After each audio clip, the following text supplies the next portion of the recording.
6,000 have engaged in employment. So I manage MTN Test Bank in the industry. So we talk about industry how to make money. So good. I brought in ATM to Nigeria with CWG. I started ATM CWG. So eventually, when I was looking at the payment system, I said, we need to involve. So we brought in Winco into Nigeria. And I was the one leading Winco. So what happened is that I established a lot of businesses. Like rightly said, good. How do you, and when we look at the industry, I look at the young people, they don't even believe in themselves. So the first thing, you need to trust yourself. There must be the willpower. Willpower. Strong willpower. There are a lot of distraction to the youth. Yes, they want to do so many multiple things. I still go to years, we talk about IT security, so sorry. The guy came to me and said, want to do IT security, want to learn IT security. I said, yes, it's a very good thing. Where does this IT security sit? You know, you can also make more money than what others are doing. Company, like my colleagues talked about during the general training, company are looking for people who can deliver. And I was wondering, sorry to take the time, why am I still in the industry? People involving, I've done sales, I've done marketing, I've done support. But then recently, I retired. That was last month. And then they could not find a replacement. I have to come in as a consultant again. I've been working for the IT industry.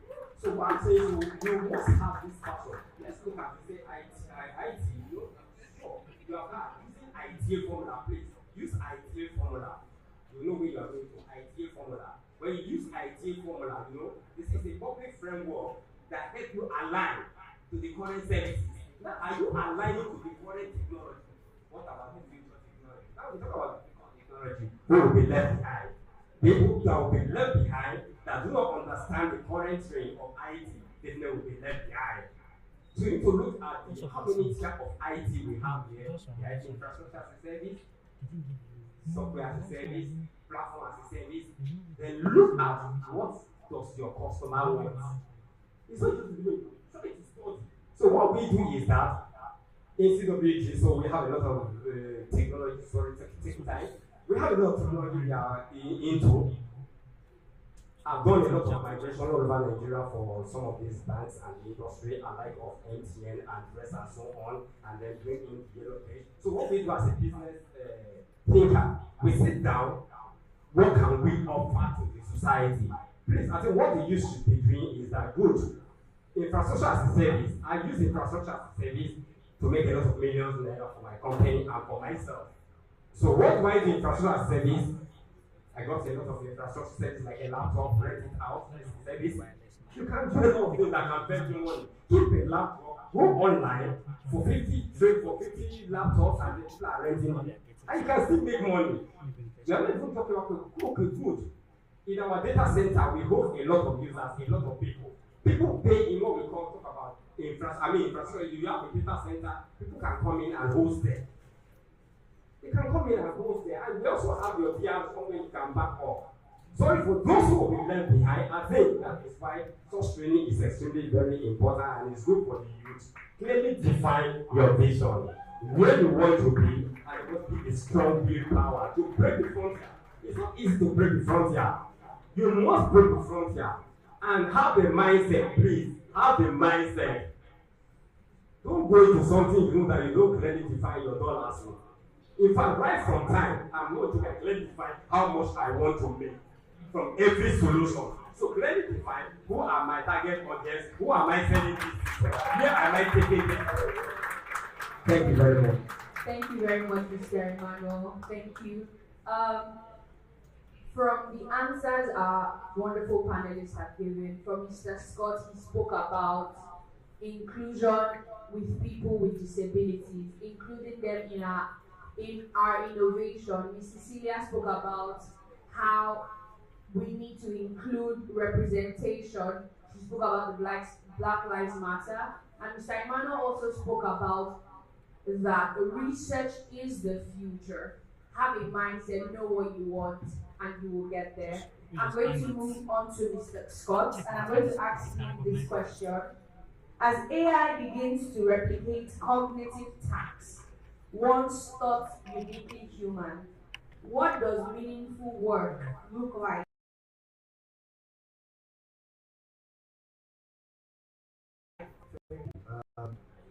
So, as a when you understand the psychology of work and labor itself, people don't just want to work. People want to make sure that their work is meaningful. There's what we call in environmental hierarchy of needs, right? When it comes to psychology of people, how you determine what needs you have. First level is physiological, right? And move to social, so I think safety, yeah, and then now move to yeah, I'm correcting them right now, but where I'm going to is this is that once you have finished your basic needs, yeah, about the next thing is you're thinking about my work matter. What impact am I making with my work, what I'm doing? At first, most people that are happy here want to break through, want to get some good money, right? And then when you start making that enough money, you're not asking yourself, what exactly am I going to be doing with my life? People now go to the level where they are making a lot of money so much, and then they're not asking, what will make my life matter? How will I be able to pass information down to the next generation? So what I'm saying is that I'm not defining meaningful work. Meaningful work means that people want to find meaning in their work, not just the action that they can get done. So an AI gets things done for you. So once AI begins to take away some cognitive stuff for you, now most of us don't even take time to reason. Once there's any issue that you have at work like this, ChatGPT straight.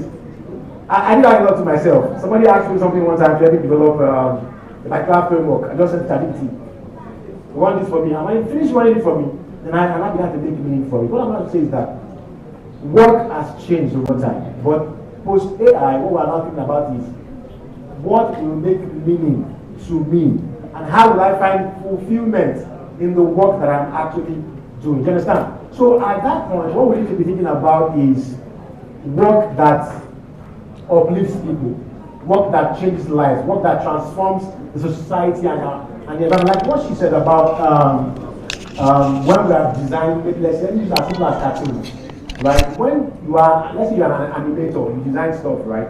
At that point, you have to be thinking about this that I'm designing. How does it help people that are underrepresented? How does it give them a face, give them a voice? Do you understand? So you're not just only designing what the West wants you to design, you're designing for your own kind and for your own people. And that's when your work has to have purpose. Let me say this as I wrap up that purpose is what actually gives work meaning. Anybody can do something and get paid for it. But the reason why somebody has started this conference and done this conference is because he wants to help people to understand what is next in tech, right? And that is purpose.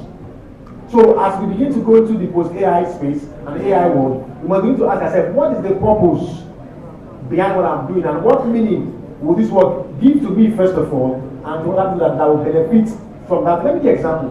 The reason why all of us almost use different apps and solutions is because those apps and solutions solve a problem for us.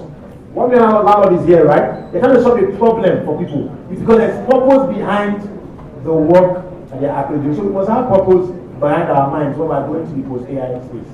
Wow, can we give Mr. Scott a round of applause? That was beautifully said. He said, and I quote, purpose is what gives your work meaning.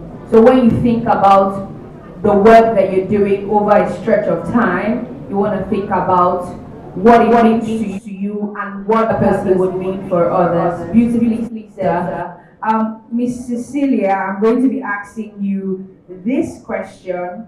I want to throw it to the audience that if you have any question, there'll be room for 3 people just after the panelists to ask your question. So you can note them down, and after this, we will take your questions.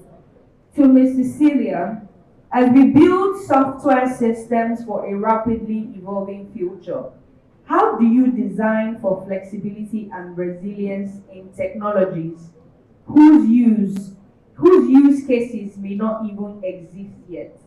Should I come again? All right.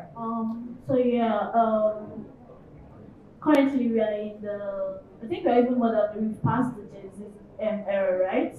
And as developers, programmers, people that build technology, I think there are some principles we should put in place while building our resilient, flexible systems. For me, the first thing is you always build, you should prioritize loose coupling systems.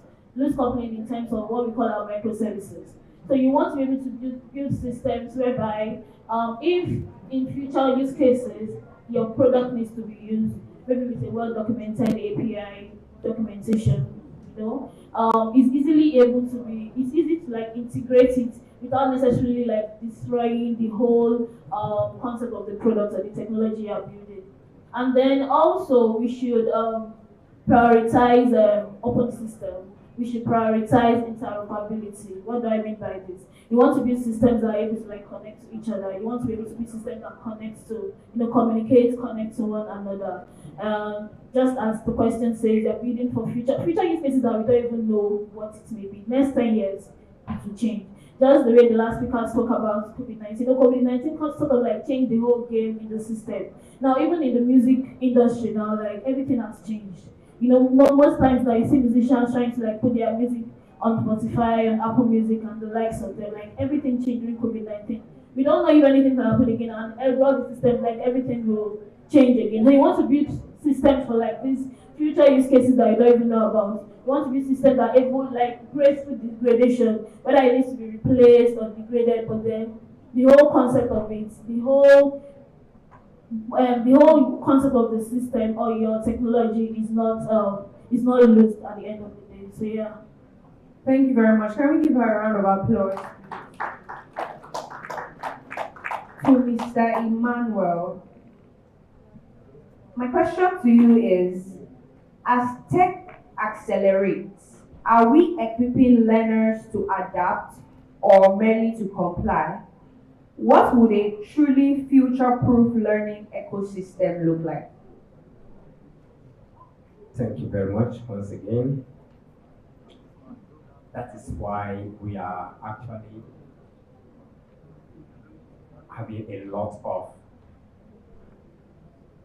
events and then reaching out to as many as we can, especially in the industry.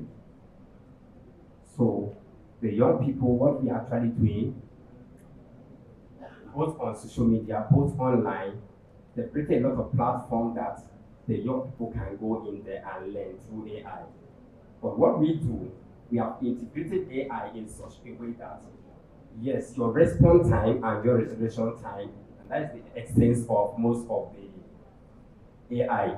The AI is that good. You want to get something fast, you want to get something resolution time, you want to deliver quality service to the client.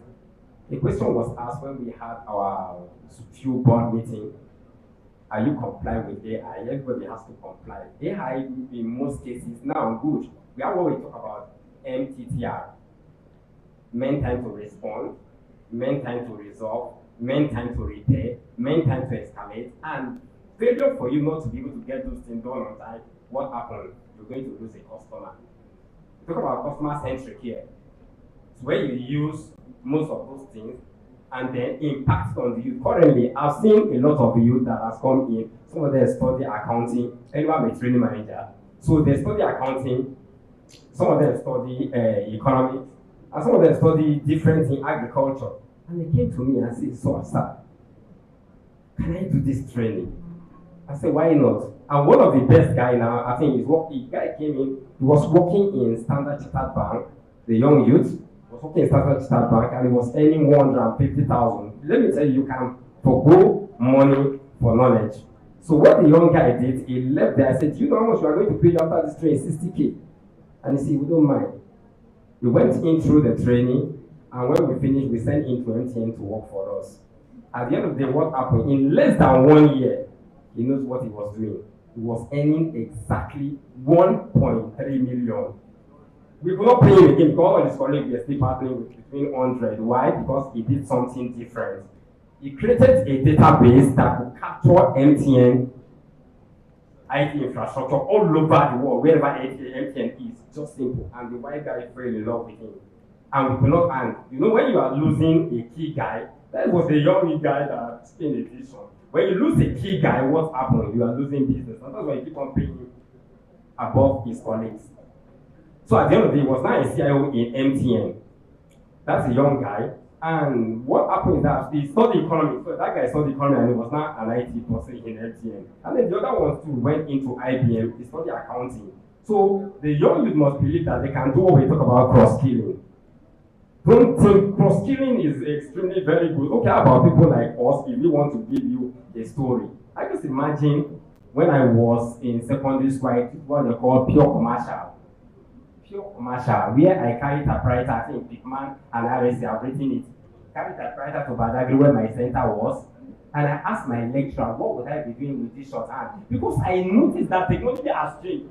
The man said I can work with governor and with president. And now I have not even had the handshake with the president. On the source note. So please, decision to take a decision, a strong decision is lying in you. So what happened when I returned back? I say, and then working Turkey was already coming up where you can sing Turkey and play music. Then what am I doing shorthand? And then I managed to finish the whole thing. And then what happened?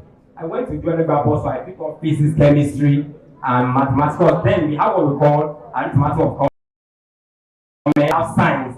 Then when I look at those mathematics, algebra, and physics, I was swearing for those people that are reading physics and chemistry and biology. I mean, I really swear, God will punish them. Because I was thinking that I'm going to go into something very simple in life. And then as I was going, a spirit was telling me, you're a stupid guy. You're a stupid guy. How do you see engineer? How do you see preaching? How do you see this thing? Then what happened? I had the routine. Then I went back again. I bought physics and chemistry, and as I was reading those physics and chemistry, it was a different world, and general mathematics and XY. I've never seen it in my life. Because once I did accounting up to A-level and not in GC. Then coming back to this, it wasn't funny. At the end of the day, I said, what? How do I start this thing? As a young boy. So I pick up the physics, I read as I'm reading, I'm telling the true story as I'm reading, it's appearing here. It's not a small thing reading science. Then I apply a formula, I got a note, I started writing out this thing, and then it was okay. And then I started meeting friends because I didn't have money to go to school to study this. Then, joining, I said, okay, now I'm going to fulfill my dream as a young youth. I went to Federal Technical, about Federal Technical. Then I did part-time so that I can sponsor myself. Please, so sorry, I'm taking time. So I can sponsor, that is the essence of this training. So that I can sponsor myself. I'm telling you, the man, you already talk about, when you talk about moving electronics, the man is talking about vacuum. Vacuum. We now name the man Mr. Vacuum. He's talking about vacuum when they talk about moving electronics. Electronics was already in place. And then at the end of the day, I said, I'm not going again after 1 year. Then I met a guy, he said, full time is okay. I'm telling you, full time was a plus. That full time, I forfeit my pleasure, forbid everything in this world. Then we were doing normal physics and chemistry. During break, those guys that were good, that's what I say. To succeed, it depends on you. Those guys that were very good, I had to pay them money to teach me physics, mathematics during break. And at the end of the day, the sky was the limit. Like, good. I did the exam, and I passed it. Then I went to Yaba, they gave me admission. It was very nice then. Unilag too gave me admission, but Unilag condition was tough. I had to go in there through prelim, but I want to become an engineer. So the youth must have the passion to make sure that they fulfill their dream. It doesn't matter the obstacle. What happened? You must break the barrier. So right now, going back to fulfillment, having put system in place, you don't have to look at most of the things that is happening in the society and then when I pick it up, I think the first job, please take note, the first job I got, I was working then in a restaurant in the night. Experience is very bad. Then I saw some of my colleagues here that came into the restaurant and I ran. But then I didn't stop there. Good. At the end of the day, what happened? I fulfilled my dream. So the young youth, please don't give up. Make sure that you have what we call the willpower, where is the way you can gain, and then the where is the happening. Here is happening, and then the willpower, and then the sky is the limit. Thank you. Can we give a round of applause for Mr. Emmanuel? That was beautifully said. He said something that I would like everyone to go home with today, and he said, you can forgo money for knowledge, right? You can give away money in return for knowledge. And I hope that that's something we can take back home today. Does anyone have a question before we round up this session? Okay, I can see one. Okay, just one person. All right. Is there anybody on this side that has a question? All right, just one person. And we're going to, before we take your question, that will be the last thing. I want our panelists to answer the question for this panel session. What is the next in tech? Mr. Scott, you can go ahead. You want to set me up? What is next in tech? I don't think there's anything that is next that is not currently going on right now. We're already in that, and when I did the post, I said, let's talk about the future that we're already living in. You know, it can only get better, it can only get stronger, it can only be much more into it. I imagine how cars will look in 20 years from now. I imagine how our phones will look in 20 years from now, right? You've seen sci-fi movies, right? I love sci-fi movies a lot, I love futuristic movies a lot. And at that point, as far back as 2014, they were telling us about Google Lens, Apple iWatch, and all that kind of thing about. And those are people that are thinking into the future. So really, I'm not that can say exactly to what it is. But we are currently on a trajectory that will show us that the things that will happen in tech in the nearest future are unimaginable, and it's only open to those that are able to think deeply and see how it is. And what I want to say is that if we are building for the future and we're thinking about what will happen next in tech, this is how we should build for it. The guys that are building things that we're currently using right now are solving their own problems. Somebody somewhere, he cannot, maybe he wants to get, what's it called? He wants to get groceries from somewhere. He can't get it at that point, and he thinks about, oh, they are bad drones. Let me use drones to deliver those things they're about, right? It's because he wants to solve a problem. So what is next in tech is not necessarily about the hardware or software. It's about the solutions that are going to produce for the problems that are currently facing. Example, you've seen therapists, right? Let me just use exactly what we use here. People have built solutions for therapy just by simply thinking about, I want to talk to somebody, but I'm alone or I'm an introverted person. How can I talk to somebody that would give me good advice, right? Certified that will give me good advice, will not shame me, my story will not go out there, right? But I'm going to be very, very empathetic and confidential. I just want to say that what is next in tech is not about the technology itself, like I said, virtual as a service, all of that. That's not my own focus. My concern is about the solutions and the problems that we're trying to solve based on the available technology that we currently have available. That's basically how I'm going to think about it. Thank you very much, sir. That was well spoken. Mrs. Celia, what is next in tech? Oh, wow, that's a very big question. What's next in tech? There's a lot of things going on currently. We talk of quantum computing, we talk of AI, we talk of machine learning. Models are being trained regularly for like different things. We have products where people are building products for like fellow developers, different use cases, as I said earlier. And then you talk of Web 2, Web 3, where your blockchains comes in, Web 4, Web 5. I think Angie Jones has a product Web 5 currently. Like, there's a lot of things happening. And as a developer, you just need to acquaint yourself with these things like regularly. But then at the end of the day, what I always say is that code is not law. Code is not law at the end of the day. You are not building just for yourself, you are building for people. So whatever you are building, let it be as human flexible as possible. Always put the people you are building for in mind, because you are building to like make processes easier, you are building to make life more convenient for people. For example, the OP app, for example, the UI may not be so fine, but I just do 3 clicks and I've done my payments. That's what I don't want to spend so much time on your technology. I need to read a documentation to be able to use your app. It doesn't work that way anymore. And I think that is what the Web3 space is trying to like also put in, because Web2 those are quite it's easier to like use Web2 apps. But Web3 apps, for you to like use a wallet, for example, you need to like understand. For somebody that does, for a market seller, let's say you go market, that doesn't even know what's the private key. You're not supposed to like expose it, and those things. So I think those are some of the barriers that developers in that space, including you are trying to like break. But then there's a lot of things happening. But in conclusion, what I'll say is that you are building for people. There's a lot of noise going on. Just remember you are building for people and code is not law. Thank you very much, Mrs. Celia. Mr. Emmanuel, what is next in tech?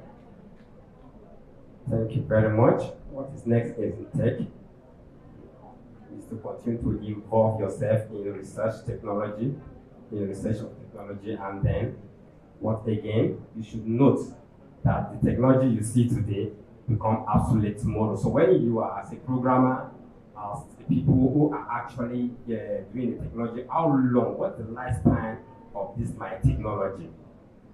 What is the lifespan? Like we all know, when it has to do with Microsoft, has to do with OEM, that's original equipment manufacturer, they have a time frame, a lifespan at which technology will last. So what happened to most of the things we intend to develop? Are there a time frame? Can we attach a time frame that, okay, good, that, okay, now this is what, I have a vision that in the next, like what Microsoft is doing, every year by year or in 2 years, the IT is actually changing. So people that are into IT should know that what they have today become obsolete tomorrow. And then what happens? They need to think outside the box and do what they are actually thinking outside the box and know that, yes, I think when I came in Finaco, we have a Finaco banking application, Finaco 7, Finaco 10. Now we are using Finaco 11. You can imagine somebody, I think we just spend nothing less than almost how much to, because we want people to actually impact skill and then manage the IT industry. So what next are, because each person has to go to India, almost spending 19 million for 20 people that went to India. Because we are thinking that good, we need to move the next. And what happened? In the banking industry, we're still using Finaco 10. And you can imagine you coming back, that is money for those in IT. For you migrating from Finaco 10 to Finaco 11. So the IT people also should also be thinking that, yes, any application, anything I do right now, what next? What next is the key. Where do I want to be in the next how many years? It depends on your technology. Good. Coming in, I've seen a lot of people. I was thinking if I were to be a software guys and rest, I have a lot of ways to make money because we are good thinkers in the industry. We make money in the industry. Like in the ATM, I think I've made nothing less than close to almost 20 billion in IT industry for ATM alone. So we talk about when you were evolving and then going into the industry, supplying and the rest. First and foremost, what do we do? Please, you remain simplicity is very key. Now, how do we get to most of these deals? Start from the security. Don't carry yourself too high in life. You are leaving yourself behind because that is what next. Pride. Pride will not make you. And then we did a case study. How do we get to win all these deals? We noticed from the security people, we are so nice to them, greet them.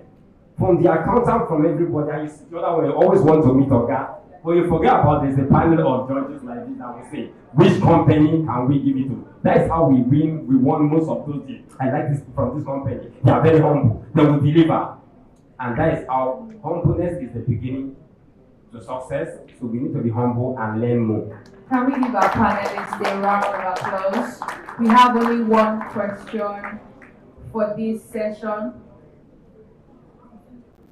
Oh, sorry guys, I have to obey my bosses.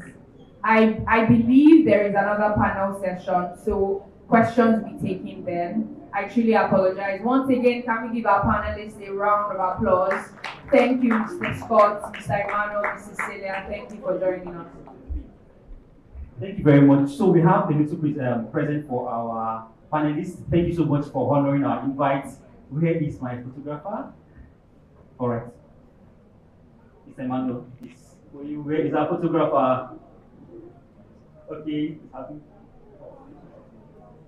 Thank you.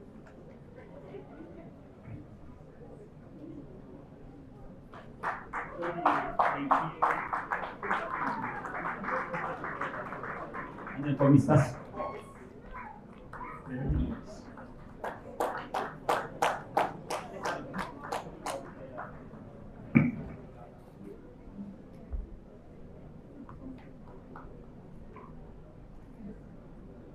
Thank you very much.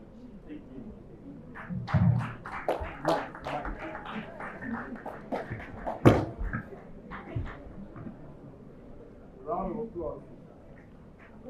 A round of applause for all our panelists. Come on, jam those hands together.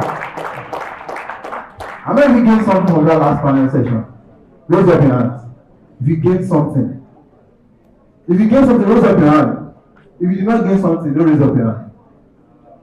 If you did not gain something, how many of you don't go into something that you don't understand how it impacts your body? How did they say that thing? Who can echo it for me? Who can say it for me? Don't go into what? Somebody should, you guys are telling me now. Who heard that thing? Who heard that word? Who heard it?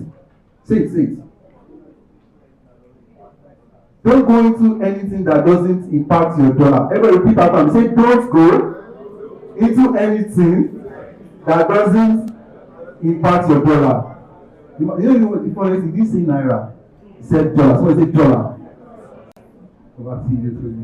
Thank you very much once again. A round of applause for them once again. Come on, jam those hands together for them. Thank you so much to our panelists and our capable moderator. Thank you so much for giving us an amazing, super amazing panelist session. I hope you all learned something. I hope you're taking something home. I hope you wrote something down, and I hope that there is something that's going to change your life from what you just listened to this beautiful afternoon. My name again is Tolui, and that explains why I'm up here on the stage. I'm the host for today's event, Techforge Conference 1.0, and we are looking at Tech Beyond. Tech Beyond.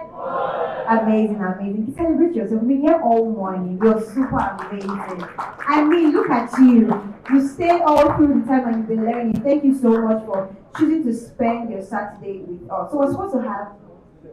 Okay, please go ahead. Hello. Okay. So, can we have the hashtags now? I want us to do the hashtags before we continue. Can we have the hashtags now? Technical team. Okay, let us make it very simple. The hashtag is hashtag TBB, all caps, TBB 2025. Right? I'm sorry we could not get it up. I'm not sure we could get it up. But TBB 2025. Is that very simple enough? So please let's do it real quick. Just 10 seconds, please. Hashtag TBB 2025, hashtag Beyond Borders. Let's do that on Twitter, let's do that on Instagram, let's do that on Facebook, and any other social media. Thank you, man. Over to you. Alright, so we're having the wellness session right now. It's a light talk, and then I'll give David to introduce our beautiful and amazing speaker.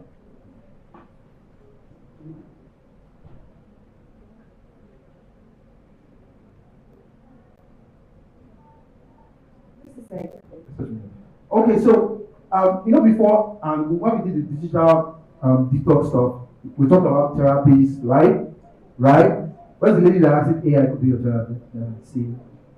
Okay, so we talked about all that, and wellness has been a very big part of the Nigerian ecosystem. The lack of it actually, right? How many of us have visited hospitals in the last 12 months for checkup? How many of us? Wow, you guys must have stayed on the island. For those of us that are on the mainland, have you ever been to the hospital for just checkup before? I don't want to see what is wrong with me. Do you know why? Because we already know what is wrong with us, right? We don't have money, right? Why do I need to ask the doctor what is wrong with me when I already know what is wrong with me, right? But wellness goes just beyond wellness goes just beyond when you are sick. So we're going to have a lightning talk on wellness, and we're about to introduce a particular person that is going to break that down for us. Alright, so we're going to have to change, just tweak that a little bit because we have some exercises to have with the wellness session. So we'll have to take our second panel session. Now, is that fine? Is that okay by everyone? No, let's go. Is that good by everyone? Timmy, is that good by you? Timmy, this is something really good. Timmy, I have 2 gifts to give to anybody in to me right now. I have 2 gifts to give. Give me 2 representatives. Somebody should stand up. 2 people should stand up from Team A. Team A. Let's go on. I'm not sure it's quiet. Team B. 2 people should stand up. I need 2 people, 2 representatives. You don't want gift? 2 people should stand up from Team A, Team B, and Team C. I just need 2 people. David has a Lambo. You guys don't believe it. Lambda, yes, I know the Lambo. Lambda. Team A, 2 people. I need 2 people. I don't need to mark your face. We play the game after the I need 2 people to stand up. I need 1 more person. 2 people. Team C, 2 people. Two people. Where's the second person? Second person, Abby. So after the panel session, we'll do something real quick. So let's sit down and mark your face. Over to you. So. All right. Thank you so much, David. Thank you for all of those persons who stood up. I can't wait to see the amazing things we're going to do after the panel session. But we're going to move ahead with our second panel session for Techforge Conference 1.0. And I'd love you to welcome all of the panelists as I introduce them. Please give them a very warm round of applause. Our first panelist for this beautiful afternoon, for the second panel session here, is Gbemisola Oladito. She's a software engineer passionate about innovation, education, and empowering communities. At Lawyer Hub Academy, she develops tech solutions to transform the legal industry. As a YouTube creator, she shares coding tutorials and tech insights with a growing audience. She leads the She Code Africa at Beokuta, inspiring women to thrive in tech. Gbemisola has spoken at events hosted by Google Developer Student Clubs, Women Tech Makers, the Tech Summit Ogun, and universities like FUNAP and UI.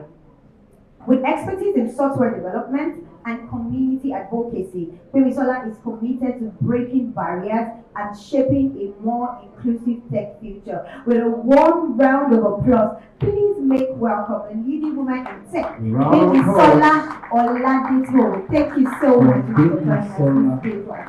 for joining us. Come on, jam those hands together. Come on, jam those hands together. Thank you very much. Maybe after the panel session, I'll come for your outfit. Just let me know where you stay, please. It's giving what it's supposed to be. Thank you so much once again. All right, on to our next panelist for this beautiful panel session. Adeola Lawal is a seasoned professional with a diverse background in data analysis, business analysis, and project management. With a strong foundation in utilizing tools and soft skills, Adeola has demonstrated expertise in transforming complex data into actionable insights. Adeola excels at bridging technical knowledge with valuable data-driven decision-making and process optimization, helping organizations to navigate complex challenges and drive growth. Currently serving as the chairperson of Indebax Nigeria and ambassador on Women in AI Nigeria. Please welcome a phenomenal second panelist for this beautiful session, Adeola Lawal. Thank you so much. Adeola. All right, thank you so much, Bob, once again. On to our next panelist. Cindy Shoton is a senior product designer, author, and global mentor, shaping the future of inclusive tech and purpose-driven innovation. With over 5 years of experience at the intersection of design, education, and project strategy, she has led the creation of scalable digital solutions across edtech, fintech, e-commerce, and healthcare, impacting over 200,000 users across Africa and beyond. Cindy is the author of the Solo Designer Survivor Kit, a practical guide for lone designers navigating fast-paced startups, and she currently mentors emerging designers and graduates through global platforms like ADP List, Design Chicks, and Tube Mentorship, helping the next generation of creative thrive. She has worked across B2B and B2C ecosystems, collaborating with government agencies, startups, and enterprise teams to solve complex problems through human-centered design. Our work has contributed to National Exam Prep Tube for students, productivity platforms for teachers, and product experiences that prioritize accessibility and equity. Outside design rooms, Cindy is a sought-after voice in women in tech conversations. She has spoken on platforms like Lilac Africa, Design Chicks, and led mentorship programs that have helped women transition confidently into tech, balancing ambition and authenticity. From building products that drive social impact to mentoring the future of tech, Cindy brings vision, voice, and value wherever purpose meets innovation. Please make welcome the phenomenal, amazing, intellectual Cindy Shoton. Thank you so much.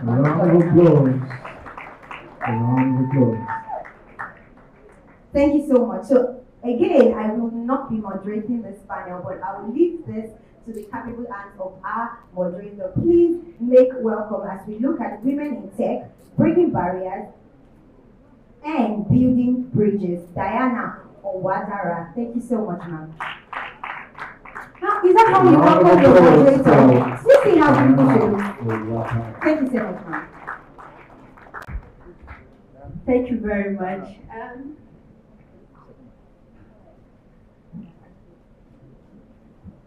Thank you very much, everyone. Welcome once again to Tech Beyond the Borders. So when I say Techforge conference, you say Tech Beyond the Borders. Are we ready? Yes. I can't hear that. Are we ready? Yes. Good. Techforge conference. Tech Beyond Borders. Team A, Techforge conference. Tech Beyond Borders. School B, Techforge conference. Tech Beyond Borders. Over here, Techforge conference. And at the end there, Techforge conference. All right, give yourself a big round of applause. So I'll be asking us a question before I begin. I'd like just one person to answer this question. What is the biggest game changer in tech as we speak? There is a gift for anyone who gets the answer correctly. The biggest game changer in tech. We don't have so much time in our hands. Anyone? All right. Thank you. Please do the mic.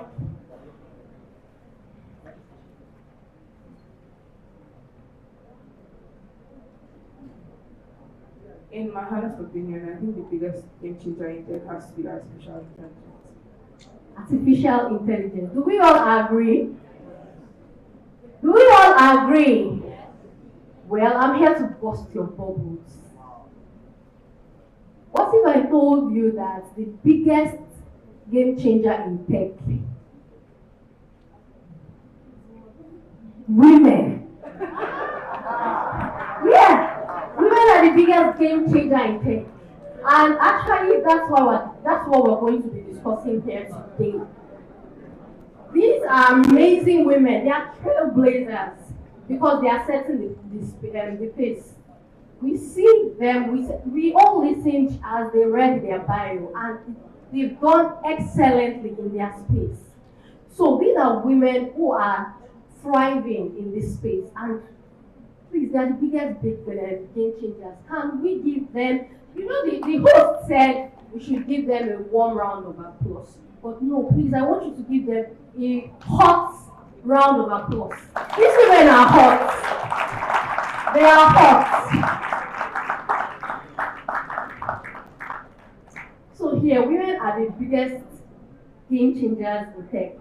So we are here to talk about the barriers that women face in tech, how to build the bridges, and there are many barriers actually. Could be toxic workplace, or the problem of inclusion. There are lots of barriers, and that's what we're going to be discussing today. So let me dive right in right now.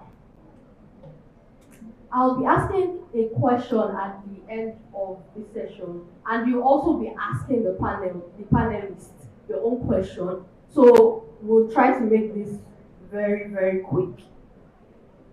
So the first question I'll be asking, my first question goes to maybe Sola. So I would like to ask, why are African women still missing from frontier tech areas like AI, cybersecurity, and robotics? And what are the risks of this absence in shaping digital futures? All right, thank you. I think the reason why African women are still missing in these career fields is just accessibility and inclusion. They are still, because we see ourselves here, we think, oh, everybody knows tech, everybody knows coding, because it's basic, right? But when you start to do advocacy work, I used to think so too, right? But then I joined Shikoda Africa as a chapter lead, And we started to reach out to people, and it made me realize that people don't know this thing. Oh. They are just using OPay, they are just using Instagram. They don't exactly understand that this is a career, like you can literally have a career with this thing. They don't. So that accessibility is also a problem. And inclusion, there are some people that also know that okay, I can have a career in this, so do these things. They are not exactly included. Has anyone gotten an advice for and it's just not, you can't just apply. It is good advice, but it does not work for you in your life. Maybe you don't have a phone, you want to be a content creator, and you don't have money, and the person is saying, you're iPhone 15, very okay phone. And you're looking at them like, really? So it's good advice, but it's not good for you, it's not applicable for you. So I think with women there is a need for context-based mentorship and guidance and exposure. We went for our International Women's History Month last month. We went to some public schools specifically because they are more underserved than students in private school. Students in private school, their parents are still, but public school students, and we were asking the girls, we stayed in their hall, does anybody know what this thing is? Does anybody know what? Nobody. All of them were just looking at, okay, do you know TikTok? Yes! Do you know, does anyone know what the internet is? Silence. Do you know Instagram? Yes. They don't really have an idea, and we have to just go back from scratch, teaching them, oh, you can be a software developer, you can do cyber security, you can do this one, you can do that one. So I think the issue is accessibility, and the danger in it is that technology affects everybody. Whether you're a man, whether you're a woman, you are young, you are old. So it is very essential that all the voices that are affected are at the table where technology is being built, is being innovated. Earlier, one of our panelists mentioned something about AI and Africans. It is because we are not at that table. That's why we are not fully represented in the solution that has been built. And the same thing can also be applied for women. If we are not at the table where these things are being innovated, where they are being built, they will not be built for us. Everybody, one man for himself now. So I think it is very essential for us to be at the table, to reach out to women that are not as privileged as we are, encourage accessibility, encourage inclusion for women. It's not a vibe thing, it's very necessary. Thank you. Sorry, a hot round of applause for her. So I'd like to ask, how many women here are in the tech space? Like you do AI, machine learning, cyber security. How many of us here? Please raise your hand with pride, please. This is why we are here. Just two. Just two. Awesome. All right. So, like she just said,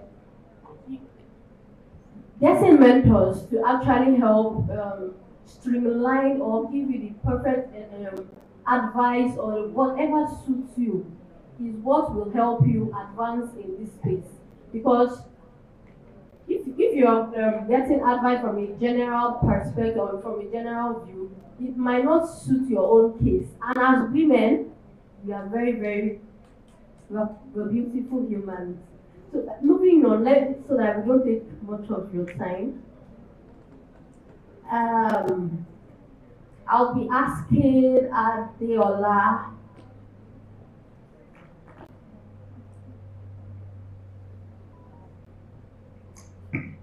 Wait, sorry. Pardon me.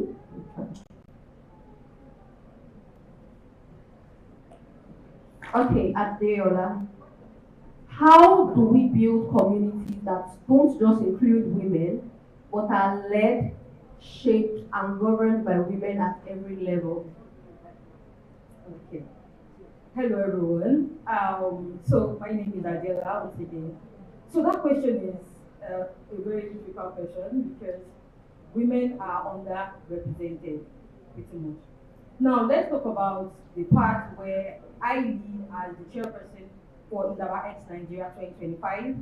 The roles are being held by men and female generally.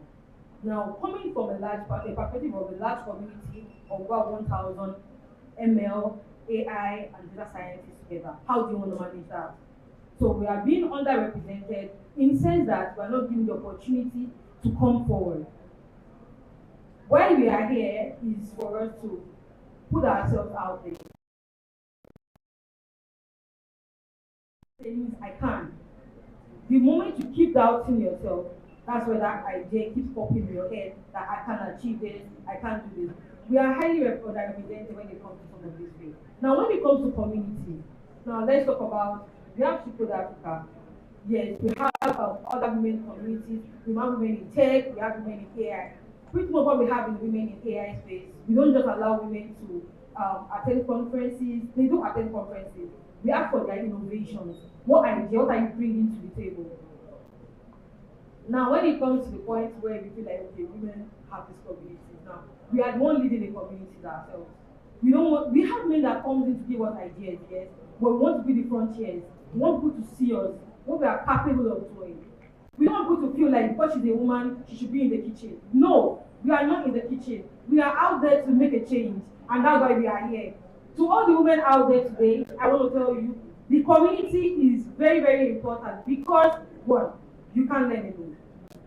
If you are being a sole learner, it's going to be a very difficult ride. So join a community, no matter how small that community is, pick one person that you know that person has your needs or has your idea of understand or knows what you are doing, and make that person your peer. So when I was starting my journey into tech, I did not have any community. I had a community in Lautech. Okay, I went to Lautech. So I had a community in Lautech where men are the one generating most of them. So we had one Lautech science community. One of the earlier seniors founded it. And when he was leaving, I went to him and told him I want to lead this. Now thinking of you want to lead another data science community, I said yes. And I led that data science community. I led that community to the point where we had over so we have this big conference that we attend. That's the purpose of community. It's called Deep Learning in Java. It holds in different countries every year. And that particular country, we had the conference in Kenya, and we had that locals that were being selected to attend the conference. It's a very big talk when it comes to that conference. You have to be selected to attend. Now we had the opportunity of having like 4 Nigerians from Lautech here going for the conference. Now when we had that conference, we did not have the funding. Now, this is where the power of women comes. We have so many people out there that are supporting women. Don't do that or that. All we did was one tweet, and there was a guy on Twitter. I think his name is Kenny. I think he just uses his nickname, just you. And this guy, before we woke up in the morning, we had a funding of $3,000 to take these Laotites down for the conference, and the money was raised under 3 days. Can you imagine that? That's the power of a woman. You have access to these people. You see those men that are always saying, they can't do anything. They will be the one to put the money there. They will be the one to support you. Yes, they will support you no matter how your career is. That's why the woman is, we have that strong will of doing this. Same goes for the second conference in Ghana. We have 25 women from Nigeria. We did not have any funding. There was a person on Twitter, his name is Wale Akifadere. When we made that particular tweet, he got all the funding. We did not make any. All we did was retweet, we posted. But Wale Akifadere took it upon himself and funded those 25 Nigerians down for that conference. I was going to be among them, so yes, that's a part of it. If you are not in a community, you can't have access to these resources. You have access to them because they are open. You can always register alone and you go alone. But do you want to do that? Do you want to be a lone person, or you want to go in a clique? I don't say form a clique that goes negative. Form a clique that impacts you positively. That's where community comes in. You can start a community, no matter if it's 2 persons that you have in your community right now. Ask that people to bring 2 of their friends each. You are becoming 4. That is where those 4 people will start. The number just keep increasing. And that's how we say that women, don't be surprised that there are some women among you that does something exceptionally great in which you don't know. But if you don't talk to them, you don't know what they are doing. And that is how the community came up. And for now, we are over going thousands of women in AI currently.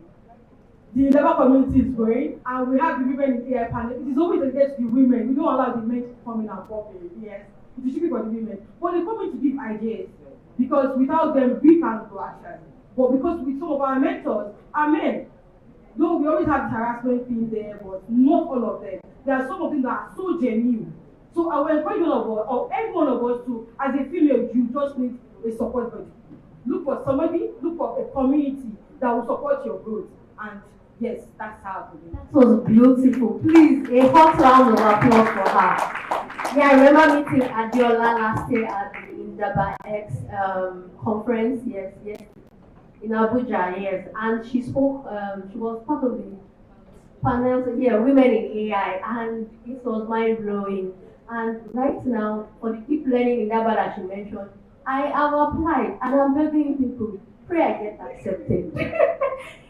Yeah. So moving on. I'll be throwing the next question to beautiful Cindy. So can we read what visibility means in tech, especially for African women who may be leading innovations in local or indigenous contexts, but remain unrecognized globally? Thank you. Yes, absolutely. We can rethink what visibility means for the Nigerian women or the African women in tech. And I like to say that visibility is impact. It should be about impact, right? And let me give you a short story, right? A Nigerian woman had set out to, travel 20 countries in Africa solo on a bike, and she applied for Guinness World Record, but her application was rejected. Why? Because there was no category to, put together what she was trying to accomplish. And what was her response? What did she do? She created her own platform called the African People's Records, right? I'm sure some people might know it, right? So, that story really struck with me. Why? Because sometimes we see visibility as, when it comes from, an international body, we see it as, oh, this counts. This is what visibility is. Well, visibility is not about applause. It is not about getting maybe it comes up from one of the man companies. It's not about getting, oh, good job from one of the global platforms. But as long as your work impacts the life of people, makes their life better, makes people's experiences better, that is visibility. And so we should not look at visibility as, getting awards,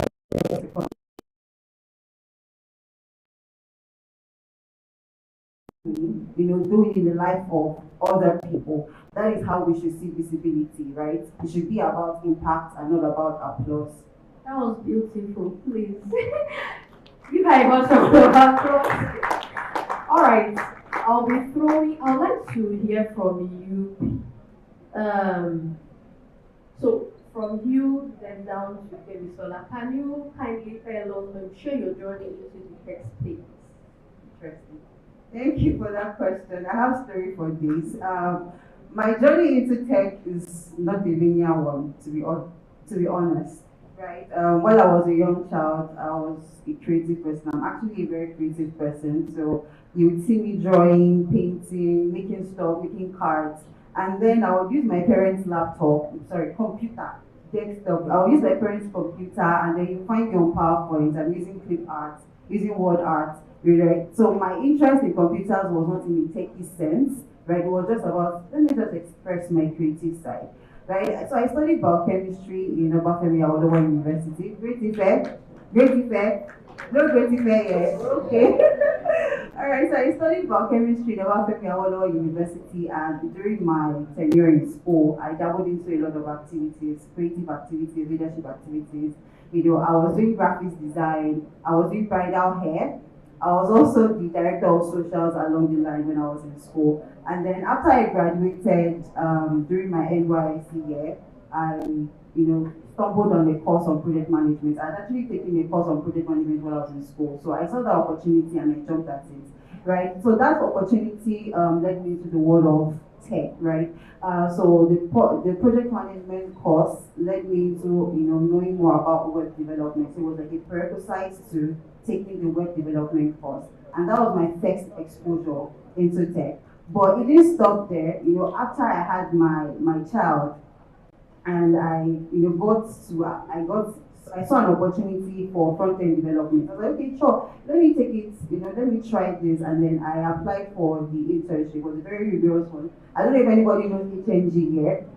Yeah, so it was HND. You know how HND can be very rigorous. So I was doing HND while caring for my 5-month-old then, right? And to be honest, that was my first experience into real life work, and it was then I got to know about UI UX design, and I'm like, this course, this career, it had a lot of creative stuff. It was like my creative side with my strategy, with my empathy, and all the things I love into one. It just made sense to me, and it came as this is the right path. This is the journey that I want to go on. And today, I'm a senior product designer. I am an author of Solo Designer's book, and I'm mentoring young professionals, helping them to gain clarity on their journey. We're supposed to be clapping. Making sure that this is actually what they want to do and giving them more clarity on that. Thank you. What an amazing journey, actually. So next, Adiola. Okay, so my journey is kind of a bit tricky because while we're young, I did not have access to computers. So I was the person that always go to school, finish your studies and read them, right, and just come home. That's what you should go and finish school. So I was very curious when it got to a point. I think that was in 300 level. So we have this computer science association in school that's NAPOS. So at the point, I went to meet one of the vice presidents then. I was asking them, what is this curious thing about tech that people are talking about? Can we do a symposium on it? And she was like, oh, okay, but we only have the main system there doing it. And she just said, okay, just pick something. I thought about it, and she did the symposium then. I thought about some people talk about this tech thing. So after that, I went to know myself as vice president of the department of URL. So when I did that, I was like, this is that I want to do something more than what she's doing. How can because people are talking about this tech thing, and we had so many men in tech field there that were doing solo rights. They were just doing their own factor, that only the main thing, only had very few females among us. So when I became the vice president, I started going to different people in the department from different levels. I started understanding what they were doing. I had no idea what it was, and I didn't have the laptop then. So I was very curious. I was just trying to understand what they were doing, and I was able to get them to come and talk on some of these things. And that was where I got my interest from. So at 400 level, I just got home, I want a laptop. And I said, okay, you are getting one. So I did. So when I got the laptop, and that was when I started doing the data science career, I attended the AI 16. It's called AI Saturdays. It's going held every Saturday for 16 weeks. You can't miss 1 week, because if you are missing 1 week, you are going to be you'll be stuck at the point. So I joined the community then. The first time, and that was the second point, I led the community. So at that point, I was given the opportunity to come forward, and that was why I picked into that. So after that, I was able to have an idea at 400 level. I started working. I didn't have any idea what I was learning. I just kept learning, and there was this community in Nigeria then, it's called Data Science Nigeria. Yes, I just thought about it. Okay, so we know the community pretty much as the Lautech generally. So it's called Lautech Data Science Community, and we're working on Data Science Nigeria then. So they gave us opportunity, they gave us this hard drive. You have to do an hackathon to our Data Science Nigeria. If you don't pass, I'm going nowhere. And it's a fully funded scholarship then. We did our hackathon, we tried our best as much as possible. And I had this gigantic laptop that is so heavy, and we were always going together. But because it was what I wanted, I was able to pick into that interest, and we attended the conference then. So when we did, the funniest thing is, no matter how small, it is one line of code I said hello file, hello world, or anything. I used to go and switch, I used to make noise. I don't know what I am doing, I just go and making noise. So that noise got me to win Miss Algorithm then at the boot camp. We were able to win it then. And we had this hard drive. I think that's why they gave us this hard drive that, okay, this hard drive has so many resources within it. And I was able to pick into it with the community. And what I just tried to understand is that if I didn't have any push or any zeal or impact from somewhere I was learning something, I won't be where I am today. So after that point, I kind of joined the community, started running the community. At 500 level, I was just thinking in my head that, what am I doing when I graduate? Will I go and be a typist? Will I be selling something? Commerce? I was like, I cannot do that one. I don't even know how to sell marketing. So at that point, I just focused more into data science journey. I was just looking into it, and I had the opportunity of meeting a friend Her name is Sulia, she's not in Nigeria anymore. So Sulia was able to like, okay, she has a friend that does this. What do you think? Are you interested in that job? And at that point, 500 level, I was paying my school fees myself. I got myself a new laptop because the job gave me the avenue to go.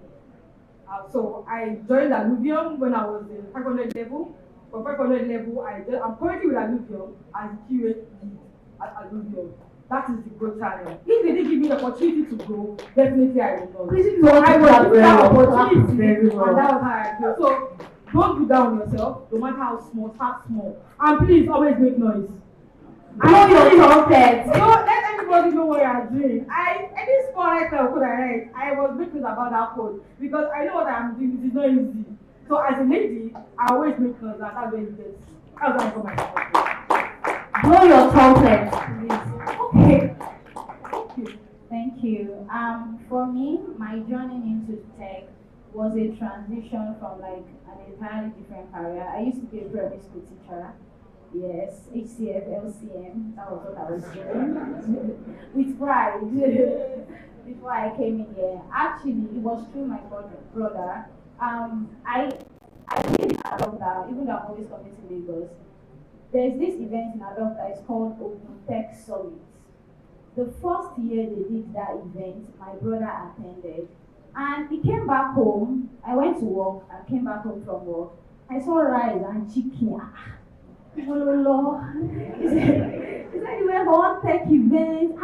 Those people are rich. If you see all they use, they gave them breakfast, lunch, they even gave them takeaway to take home. Just for them to get into tech, right? And he started learning how to code. He got his first job and he was just like feeling like how now? Is you my brother? You don't really, you're not really that person. How are they paying you this much? What are you doing for them? And he's working at home. I will go to, if you're a teacher, you have to resume by 7 a.m. if there's anyone that. So, I'll go to work, I'll come back home. Oh, he didn't get salary. I mean, I just told him, I'm not very cold though.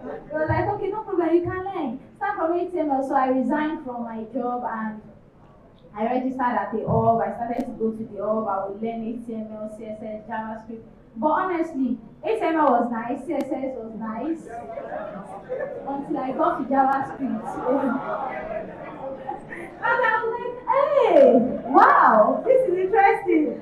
I gave up for like 3 weeks and I'll go and look for my teaching job. The people did not send me away. I'm not I resign by myself. If I go back, they will pity me, right? But then just encouragement from people here and there. I got my phone. I did HNG too. HNG is such an internship that everybody should do. When I was doing HNG, I cannot sleep. They will be threatening us. If you fail, we will remove you from this Slack channel. And we just be running up and down. Jesus, they will remove us. They will remove us tomorrow morning. If one person fails in your team, we remove the whole team. What kind of people are these ones? Are you people evil? But all of those experiences, and it was from HNG that I got my first job offer.